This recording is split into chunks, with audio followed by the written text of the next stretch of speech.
আসসালামু আলাইকুম, আশা করি আপনারা সকলে ভালো আছেন। আজকে আমরা জানবো বোরো ধানের আগাছা নাশক প্রয়োগের সম্পূর্ণ গাইডলাইন।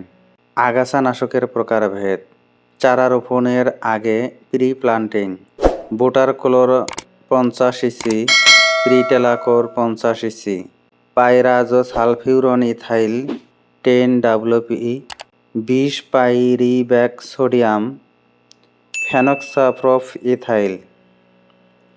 প্রয়োগের সময়সূচি: চারা রোপণের 3 থেকে 5 দিনের মধ্যে দিতে হবে।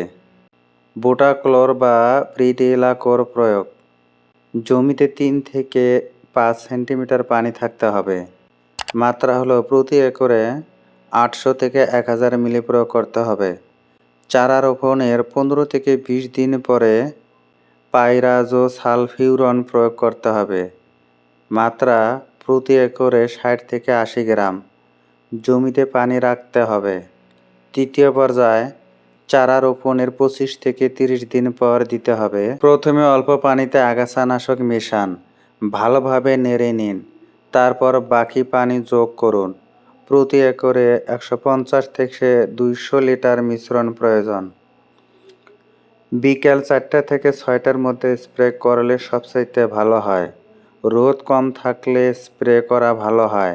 বাতাস কম থাকলে প্রয়োগ করুন। সমানভাবে পুরো জমিতে স্প্রে করুন।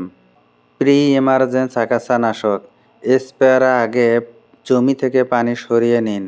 স্প্রের 24 ঘন্টা পরে 3 থেকে 5 সেন্টিমিটার পানি দিন। 7 থেকে 10 দিন পানি ধরে রাখুন। পোস্ট ইমার্জেন্স আগাছানাশক: স্প্রের সময় 2 থেকে 3 সেন্টিমিটার পানি রাখুন। স্প্রের পরে 5 থেকে 7 দিন পানি ধরে রাখুন। ভিডিওটি দেখে যদি বিন্দু পরিমাণ উপকারে আসে, ভিডিওটি অন্যদের মাঝে শেয়ার করে দিবেন। ধন্যবাদ।